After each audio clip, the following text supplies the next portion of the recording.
Well, you can do the same thing with uncooked tapioca.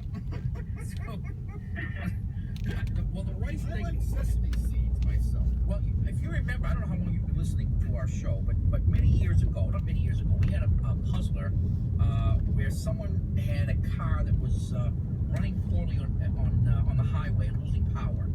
And when she went to her filling station to get it repaired, the guy was looking at the contents of her shopping bag.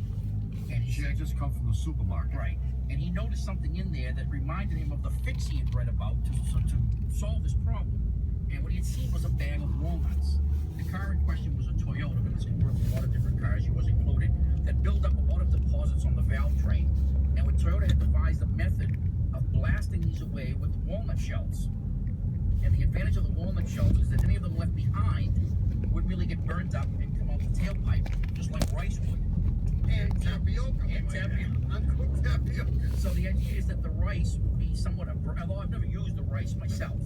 Yeah, but the theory is it's somewhat abrasive, and as it goes through, it's going to bounce around on the valves and clean up things. It's going to bounce around on spark plugs and clean up things. Right, it's like sandblasting without the without the full abrasive nature of sand. Right. And the question is, how much of it is actually going to still be abrasive before it gets pulverized and burned up? Well, if you buy like a box of Uncle Ben's converted rice, and you look under there are recipes for just boiled rice. There's a recipe for like rice Creole. Way down at the bottom, it tells you how much to put in for a 4-cylinder, 6-cylinder, or 8-cylinder engine. I think for an 8-cylinder, 1 full cup of rice is recommended. Actually, I think you can make a 4-cylinder into a 6-cylinder. That's why it's called conversion.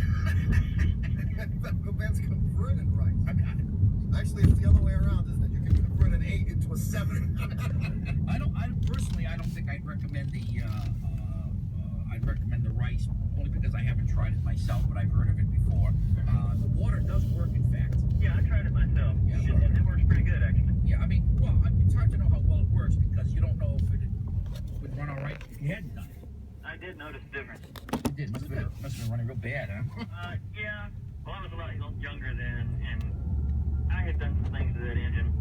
I probably built some stuff up on the inside, but after giving it this quick water treatment, it actually ran better. I think on a modern engine, I'd be reluctant to do it because of the catalytic converter. Yeah, I was thinking about that. I think that would be particles would get in there and foul the catalyst. They probably would, or begin to grow something. I don't know.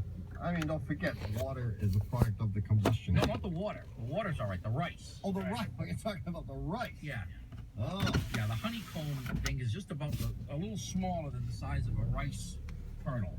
You have to go through just right. They have to go through just right. Yeah, it's like going through the uprights. You need a good spiral.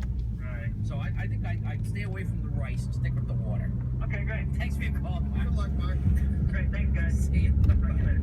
All right, look, it's time for us to take a quick pause and let our stations pass on some important information. Is the crux of that information, this show isn't our fault, folks?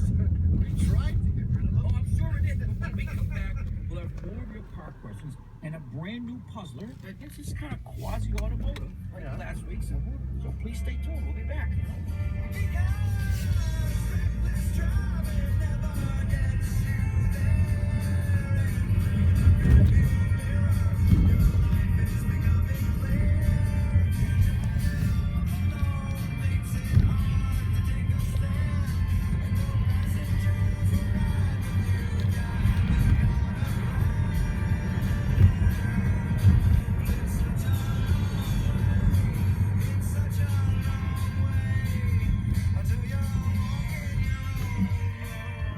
Support for Car Talk and NPR comes from our automotive spa treatment, featuring interior mud bath, deep vinyl seat massage, and refreshing sea salt body spray. From NPR, NPR member stations, and Subaru with the 9th annual Share the Love event from January 3rd.